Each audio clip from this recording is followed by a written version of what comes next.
Hi there, welcome to the channel. I live in my 2006 Honda Pilot, and I recently put out to the channel a post about questions, and so this video will be answering those questions in a Q&A video.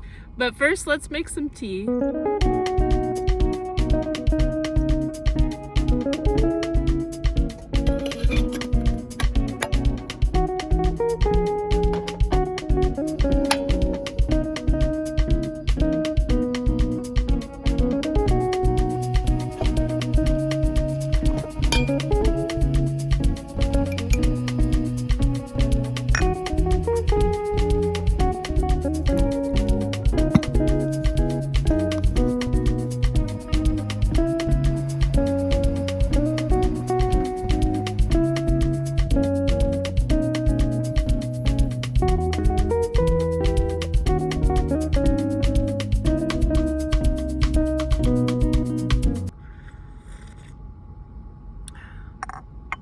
Okay, that's more like it.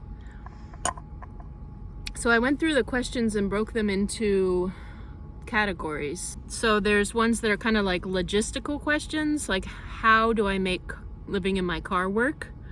There's questions about kind of the lifestyle.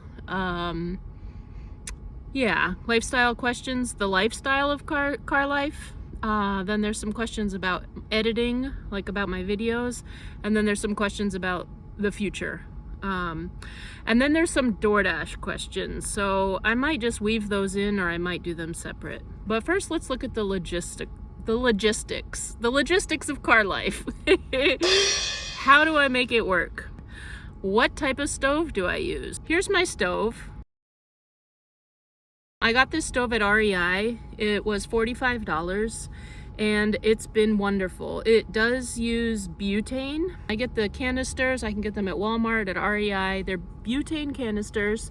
They're about $3 each and they last about a week to 2 weeks depending on how much I'm cooking. I do use my stove daily, at least for tea or coffee, and often I'll cook one, maybe 2 meals on it. I love the stove. I did have one before. It was a gas one stove that I got from Amazon, and that stove worked pretty well too, but it just stopped functioning one day. So I got this one, and I've had this one since, I don't know, maybe almost a year, maybe 10 months, and it's worked great. So that's my stove. I highly recommend it. Okay, the next question is, where do I fill my water jug? So I love my water jug. I got it from Walmart. I have my water. So this water jug holds about, it said 2.5 gallons. I found that it holds more like 2 gallons. It has this lid on the top that just seals, and it has this spigot, and it doesn't drip. I've had no problems with this dripping. It's getting a little low now. I've washed it out with hot soapy water twice, and other than that, I just take gallons of spring water and I fill them up. So I'll go at whatever grocery store I'm at and get gallons of spring water, because I like spring water, and I'll pour them in here, and then I'll keep an extra couple gallons as a backup. Okay, the next question is, what do I do with the leftovers, leftover food and garbage? I just keep a garbage bag. I have these small garbage bags that I think they're 13 gallon. They might be smaller than that. I just keep like a daily garbage bag. And usually wherever I am, we'll have a garbage receptacle. I'm always looking for bathrooms and trash facilities just throughout the day. So I never let it accumulate too much, and then I just dispose of it. And so for like leftover foods, the same thing. Like food scraps and things like that, I don't compost, because that would just be, I don't really have anywhere to compost, so I end up throwing that stuff away if there's leftover food scraps or leftover foods. I'll just put everything in a garbage bag, but I do dispose of the garbage bag about daily.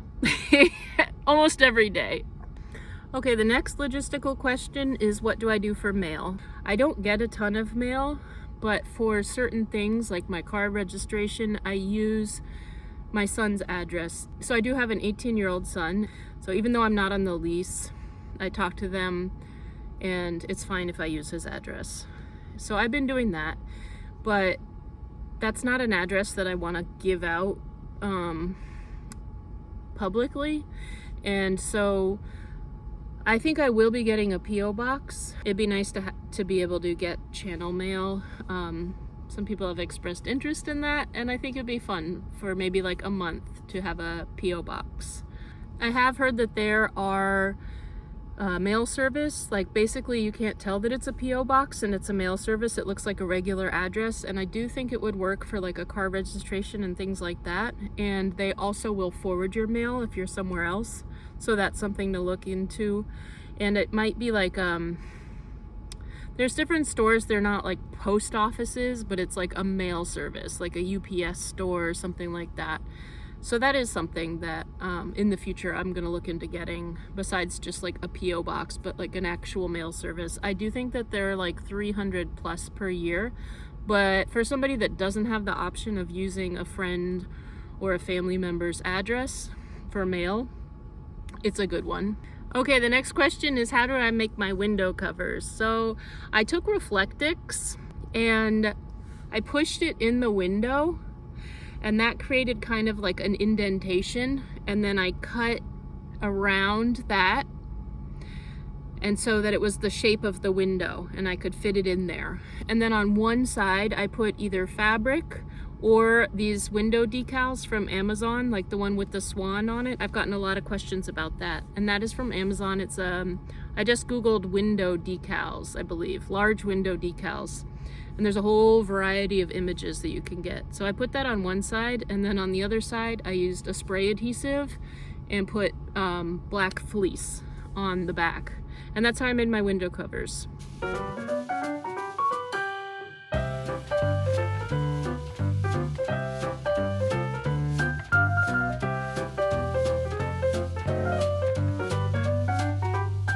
So they work really well. I like the black fleece because it doesn't reflect the light. So from the outside, it just looks dark. It looks like a tint. Okay, the next question is, how do I handle food storage while on the road? So I have a small red Igloo cooler, but I don't have a refrigerator. A refrigerator is something that I would be interested in getting at some point. My Igloo cooler works okay for now. And what I'll do if I'm cooking with very perishable foods like raw chicken or fish, which I don't usually cook fish. I don't think I've ever cooked fish other than cans of tuna. I did actually cook some salmon, but that I cooked outside on the picnic table, and I got it from the grocery store and went right to the park to cook. But if I am cooking chicken, I'll get some frozen vegetables as well and put those in my Igloo cooler, like little bags of frozen vegetables. So I'll think of what frozen vegetables I want to add to the dish. Like recently I made a chicken dish, and it had frozen spinach and cauliflower in it. And so I put the chicken in the cooler along with the bags of frozen spinach and cauliflower, and it just helped keep everything cool until I was able to get to it.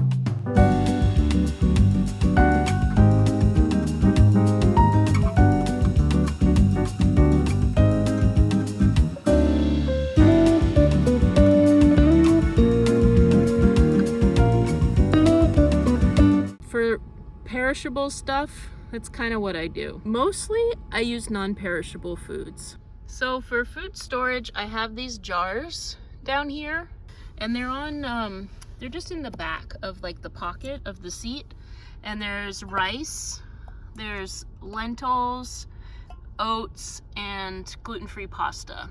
So these are quart jars that have those items in them. I have some spices up here. I just recently kind of redid my spice rack. In these drawers, I keep food that's non-perishable. These noodles are great. I rave about them all the time. They're really easy to use, and they don't need to be refrigerated. I have other non-refrigerated items like some miso. This is a wild rice. I have a cheese powder that I use. This is a cheese powder, so I can make like macaroni and cheese, instant macaroni and cheese pretty easily. You know, just an easy curry with the rice, maybe some lentils. Here are some bone broth, and here's a box of tofu. Which this is the silken kind. It doesn't need to be refrigerated, but this is really good for like a scramble or in soup, but it doesn't fry so well, so yeah. Oh, some pasta. So there's that stuff. Ugh. Okay, the other food drawer, the other food thing is in here, and this is more like snacks. Pumpkin seeds, chocolate chips, elderberry syrup. I think there's some dried cherries, there's some strawberry jam, there's some walnuts. So kind of like snacks and other ingredients. There's some spices in here, and my herbs. Back here, I have coffee. I have coffee creamer. I have teas, and then this is bulk Earl Grey. It's a big quart jar of bulk Earl Grey tea. So yeah, then I also have the extra storage under the bed. It's like a Tupperware. It helps hold the bed up. These are these heavy-duty Tupperware containers. They both are kind of storage, food and clothes. And that has extra supplies of things that I don't need all the time, whether it's like extra bags of coffee, coffee creamer, bags of pasta, rice, things like that, or just cookies that I don't want accessible all the time. I'll have those in there. So that's kind of my food storage. It's basically a bunch of non-perishable stuff, and then I have the cooler if need be. I can also go and get ice and fill it up in the cooler. And like I made a cheesecake last summer, and I did that because it had to cool overnight. So I got a bunch of ice and filled up the cooler with ice.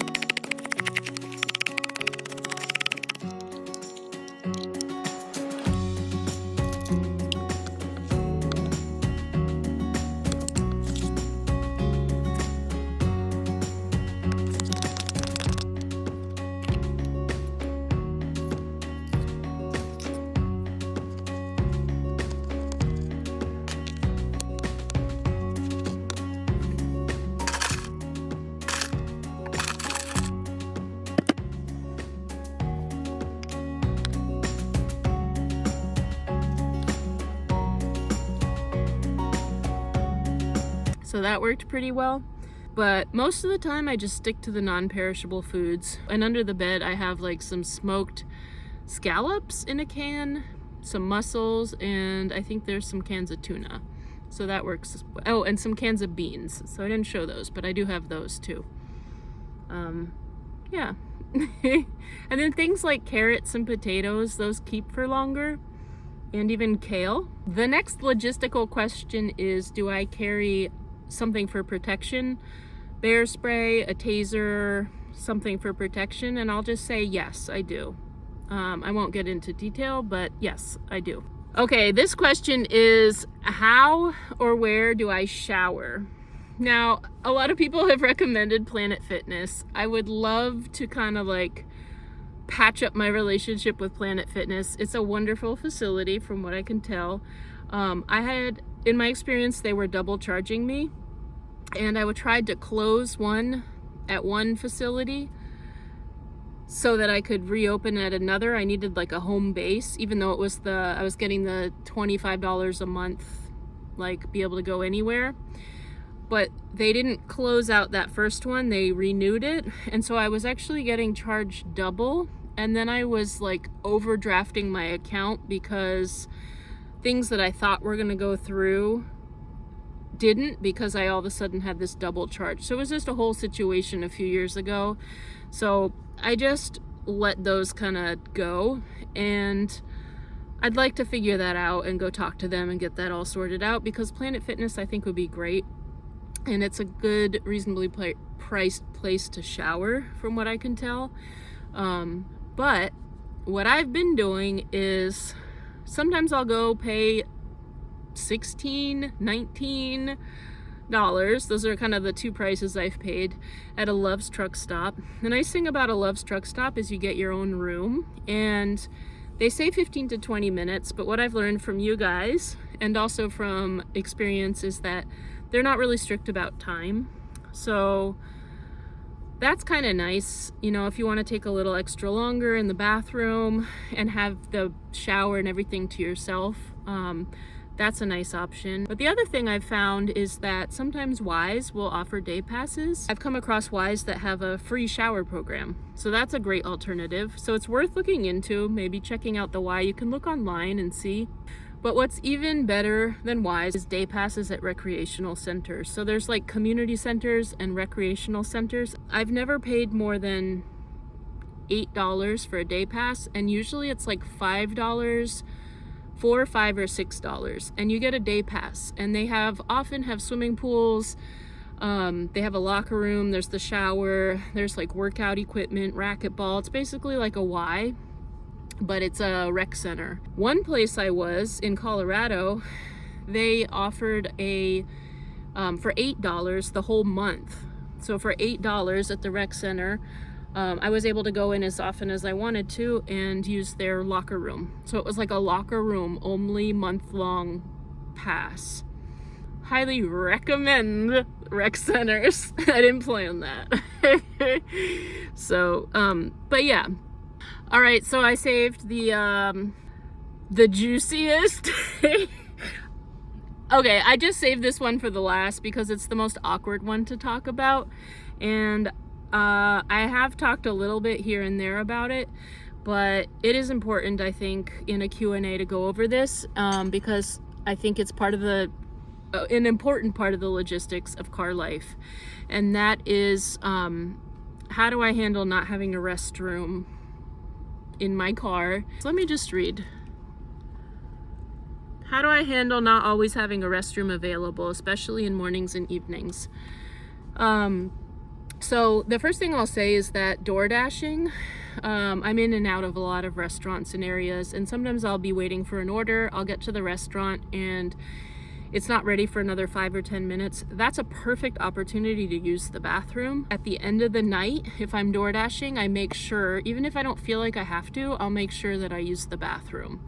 Just like if it's getting to be like 8 or 9 and I know that after that stop, I'm gonna go find somewhere to park for the night, I'll make sure I use the bathroom. In the morning, often I'll wake up and sometimes I make coffee in my car, but sometimes I'll go to a coffee shop specifically just so I can use the bathroom. I'll go to a gas station even. It doesn't take too long to figure out which gas stations have restrooms. And I might go get like a $1 cup of coffee somewhere, use the bathroom, and pow, I'm on my way. Also, there's some parks. Like where I was this summer in Washington, I knew the grocery stores and the parks. And so those were places that when I woke up in the morning, I would just go to the park. And there was also a grocery store that I would go to a lot. Sometimes I'll stay at campgrounds and they tend to have, like, even if it's like a vault toilet, but that's just a facility. What I do have though in my car, a Tupperware bin. It looks about the size of a shoebox. And if I need to use it overnight, I'll squat on it and pee. And that just helps. That just helps me get through the night without having to like get out of the car and find somewhere to go or move to a place where there's a bathroom. So I'll do that. And then in the morning, I take it and I pour it through a funnel. And then that goes into a gallon jug that has a screw top. So I keep the gallon jug under my bed and I keep the Tupperware shoebox with the funnel inside it under my bed. This is really good stuff. It's natural, but it kills 99.9% of germs or whatever it says on there. So I spray down the shoebox, wipe it out with the paper towels, put the paper towels in the garbage bag, and then put the funnel back inside and stick it back under the bed. What I found is that simply by having that option, my anxiety goes down around where am I gonna go. Reducing my anxiety around where am I gonna go to the bathroom, I don't have to go to the bathroom in the middle of the night. When I first started, I had to use the bathroom a lot in the middle of the night, and it was kind of an ordeal. And sometimes I would go drive somewhere, or I'd make sure that I was like somewhere in the woods where I can just get out of the car and pee. But then that's scary too, like getting out in the woods in the middle of the night. And it's just disruptive to have to like find somewhere or get out or hold it. I did a lot of that in the beginning too, where I would just hold it, and then 6:30 rolls around and I know that the grocery store's open or the coffee shop, and I'd be like hustling there to use the bathroom. And as I've kind of gotten my body's adjusted to car life and the routine and the rhythm, I don't usually have to go in the middle of the night. And also knowing that I have an option, it hasn't been an issue. I think it's important to have some sort of system, because then that relieves some anxiety around it. And usually, more often than not, it'll kind of just sort itself out. So in terms of like actually needing a toilet, our bodies, well, my body is pretty regular, and usually I'm out and about and can find a store or, you know, somewhere to go. So that's like a non-issue in terms of being in the car. All right, enough about that. I feel like it's getting darker in here. Is that true? The batteries might need to be replaced on these. This is where the batteries are kept, and it's been a while since I've replaced them, so that might need to happen. And then my lantern seems to lose its charge after a while. All right, quick break time. Little interlude here. Then we're gonna come back to the lifestyle questions.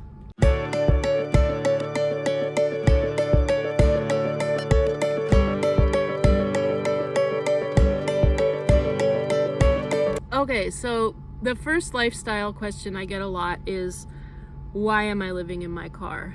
And I'm not gonna get really into it in this video, but what I will do is put a link to a video in the description box that talks about why I'm living in my car. In short, living in my car is a way to reduce my bills drastically and to be able to get more financially stable. I've been through some stuff in my past, and I was just wanting a way to be able to save as much as possible while maybe not being able to make a great deal of money. So I get more into that in that video, but that's kind of the like short of it, is that it's a way to be able to reduce my bills drastically so that I can save money towards my long-term goals of land and a tiny home, while also being able to travel and adventure. DoorDash offers me the flexibility to work in multiple states, whatever area I want. And so that's a way to make the ends meet and pay bills and even make extra to be able to save and also be able to travel. So that's kind of like in a nutshell why I'm living in my car. It's like there's those two reasons: to be able to save money and to be able to travel and adventure without the cost of hotels or Airbnbs or things like that. But check out that video, it's in the link in the description. That's a good one that really kind of gets into more specifically why. The next lifestyle question is, how do I deal with the attitudes of people around me, family, friends, past coworkers, when it comes to living in my vehicle, and how do most people feel about it? I don't actually ask how people feel about it.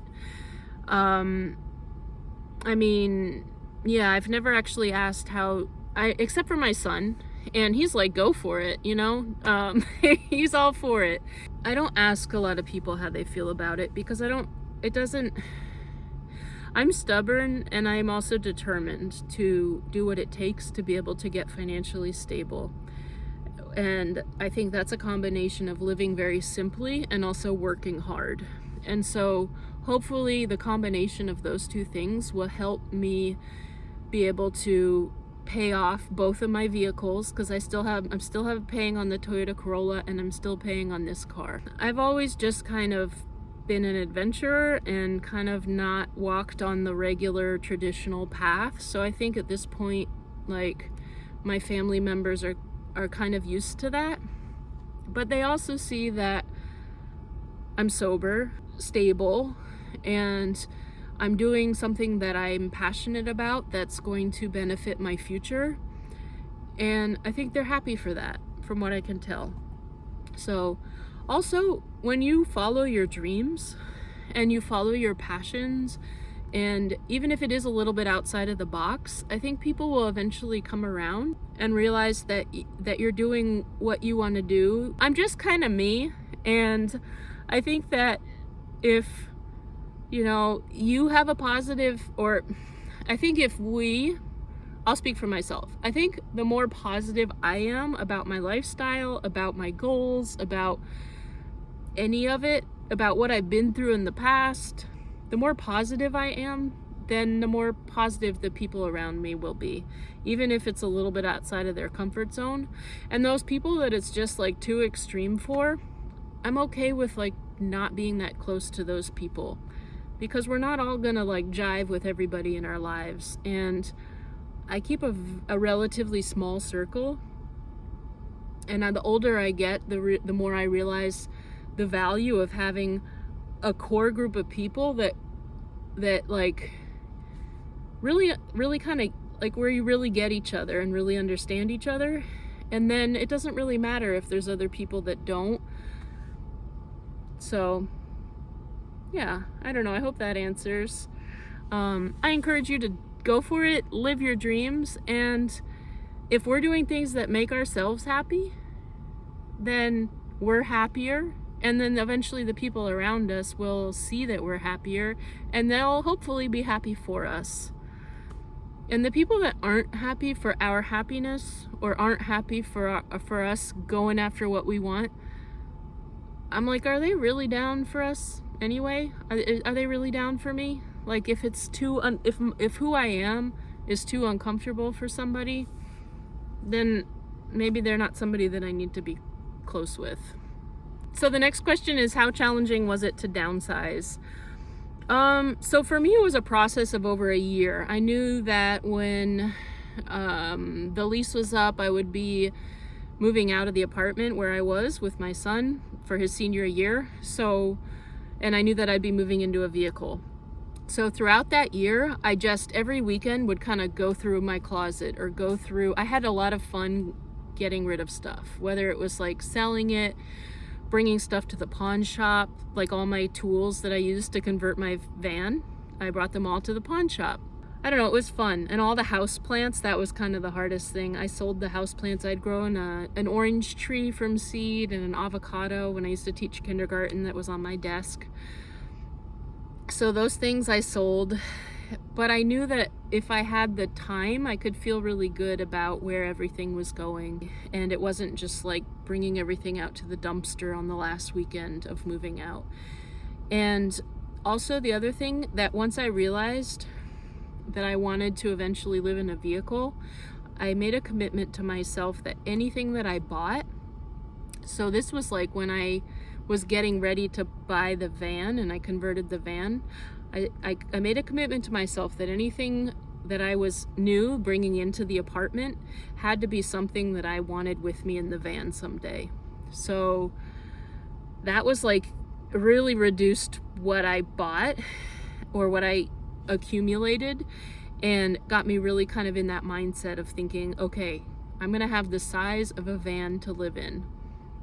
And then I sold the van and I had my Toyota, and then eventually when it came time for it, I had the Toyota, which was even smaller than a van. So if you have the ability to take that time, it makes it a lot easier. But it was a little tricky. Sentimental things are hard. Pictures are hard to get rid of. I can tell you that the more stuff that I got rid of, and even now when I go through and like declutter my car, like whether it's going through my clothes or going through the food items, or, you know, I'll go through the books and give away a book, or I have a ton of incense and I need to consolidate that. Anytime I like kind of declutter or reorganize and downsize, it's so freeing to feel like there's less. That made me want to do more of that and be very intentional about the things that I do have in my vehicle. All right, well, this question I guess would be good to answer now. It's like a life philosophy. Somebody wanted me to speak a little bit on my life philosophy of just living the best life right now.